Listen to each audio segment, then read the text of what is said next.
Ibu, saudara-saudara terkasih dalam Kristus, semoga saya menjumpai Anda dalam keadaan sehat walafiat, tetap semangat, tetap bersukacita karena Tuhan segera datang.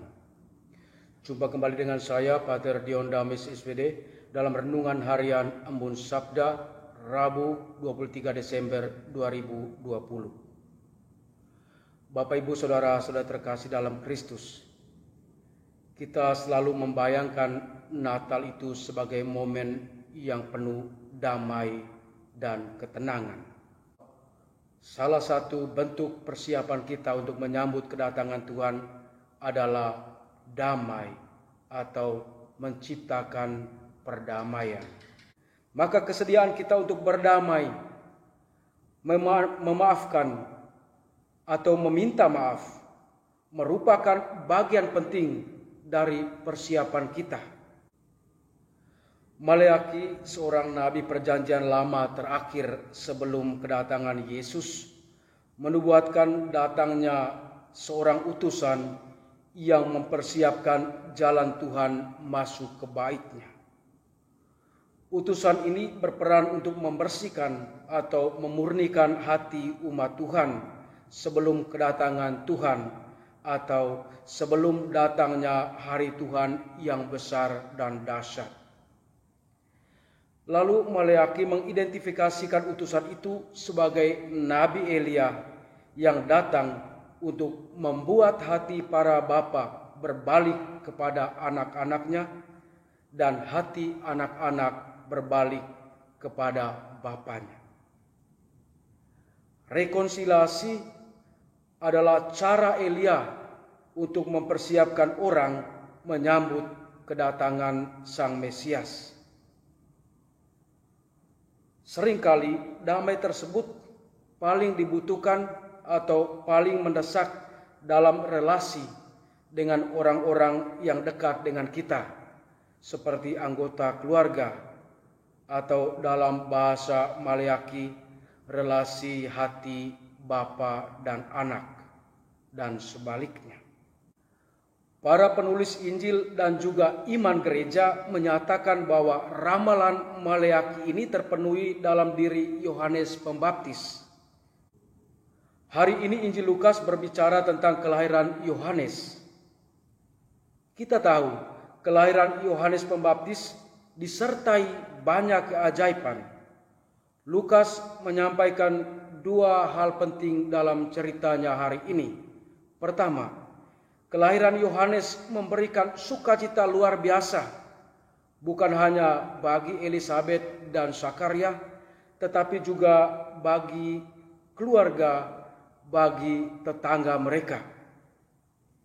Yang kedua, yang ditekankan Lukas dalam cerita tentang kelahiran Yohanes adalah proses pemberian nama. Dalam Alkitab, nama seseorang itu penting, tidak hanya menunjukkan identitas supaya bisa dipanggil dan bisa dibedakan dari yang lain, tetapi nama itu menggambarkan harapan orang tua, tugas, atau sekaligus ramalan tentang nasib atau peran anak itu di kemudian hari.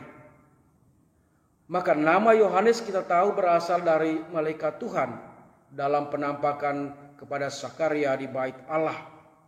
Yohanes dari kata Yohanan, artinya Yahweh yang mengasihi. Yohanes tidak dinamai berdasarkan nama keluarga, misalnya Zakaria Junior atau nama lain dari budaya pada zaman itu. Itu berarti apa? Yohanes dikhususkan bagi Tuhan atau oleh Tuhan. Dia dipisahkan dari ikatan keluarga, dari relasi sosial, dari beban adat atau masa lalu untuk tugas khusus dari Tuhan. Kelahiran Yohanes merupakan era baru hubungan antara manusia dan Tuhan. Saudara-saudari, kelahiran Yohanes mengingatkan kita tentang panggilan kita orang-orang yang dibaptis. Kedatangan kita di dunia ini bukan sebuah kecelakaan atau hanya kebetulan. Kita ada di dunia ini juga bukan hanya untuk menghabiskan dan menikmati waktu hidup yang Tuhan berikan kepada kita. Sejak awal Tuhan memiliki rencana untuk kita masing-masing. Tuhan juga memberikan kita peran tertentu untuk kita mainkan dalam seluruh rencana keselamatan Allah. Maka kita perlu selalu merefleksikan apa peran yang Tuhan percayakan kepada saya saat ini atau dalam hidup ini.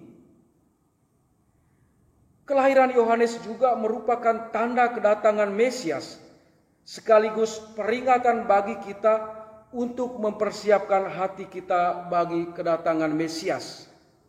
Kelahirannya sendiri itu sudah merupakan tanda, sudah merupakan peringatan sebelum dia berkhotbah.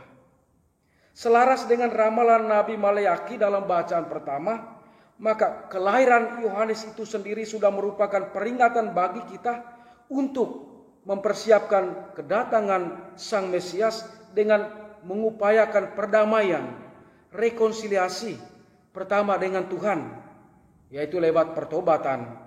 Kalau dalam situasi normal lewat pengakuan dosa. Dan kita juga perlu mengupayakan perdamaian dengan sesama. Hati bapa berbalik kepada anaknya, hati anak berbalik kepada bapaknya. Artinya menciptakan rekonsiliasi, relasi damai mulai dari orang-orang yang dekat dengan kita, mulai dari keluarga kita. Melalui keterbukaan dan kerendahan hati untuk saling memaafkan. Dan juga kerendahan hati untuk memberikan maaf. Mungkin hari-hari ini hidup kita masih dipenuhi oleh dendam, sakit hati yang berkepanjangan, dan kesulitan untuk sungguh memaafkan sesama yang menyakiti kita atau mengecewakan kita. Salah satu persiapan kita untuk menyambut kedatangan Tuhan adalah berdamai. Semoga kita bisa menggunakan kesempatan 1-2 hari ini untuk secara jujur membangun kembali perdamaian yang mungkin saat ini sedang rusak dengan sesama kita, dengan anggota keluarga kita, dengan rekan-rekan kita. Hanya dengan demikian hati kita siap mengalami damai yang dihadirkan oleh Kristus Sang Raja Damai. Tuhan sertamu. Semoga saudara-saudara sekalian dilindungi, dibimbing dan diberkati oleh Allah yang Maha Kuasa, Bapa dan Putra dan Roh Kudus. Amin.